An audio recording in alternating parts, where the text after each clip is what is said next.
ఈ మధ్యకాలంలో చంద్రబాబు నాయుడు గారు మాట్లాడుతూ ఉన్న మాటలు ఈ రీసర్వే సబ్జెక్టు మీద మనమంతా కూడా చూస్తే ఒకసారి ఈ భూమండలం మీద నిజంగా ఇంతటి దారుణమైన క్రెడిట్ చోరీ చేయగలిగిన వ్యక్తి ఇంకొకడెవడైనా ఉండగలడా అని అనిపించేట్టుగా చంద్రబాబు నాయుడు గారు మాట్లాడుతూ ఉన్నారు. ఊసరి వెళ్ళి కూడా చంద్రబాబు నాయుడును చూసి బహుశా సిగ్గుపడుతుందేమో. అంతటి దారుణమైన మోసాలు, అంతటి దారుణమైన అబద్ధాలు.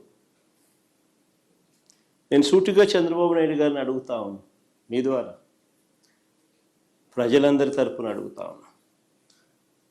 అయ్యా, 4 సార్లు సీఎం అని చెప్పి చెప్పుకునే ఈ పెద్ద మనిషి చంద్రబాబు నాయుడు,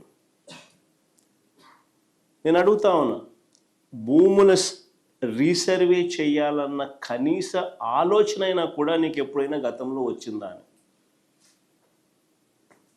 కనీసం ఆలోచన అయినా నీకు గతంలో ఎప్పుడైనా వచ్చిందా అని?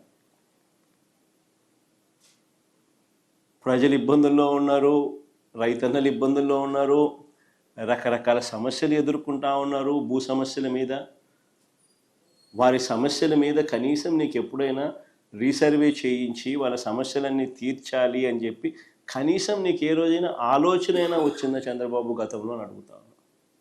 ఈరోజు క్రెడిట్ చోరీ తీసుకుంటూ తాను మాట్లాడుతూ ఉన్న మాటలకు నిజంగా ఈ పెద్ద మనిషి సిగ్గుపడాలి.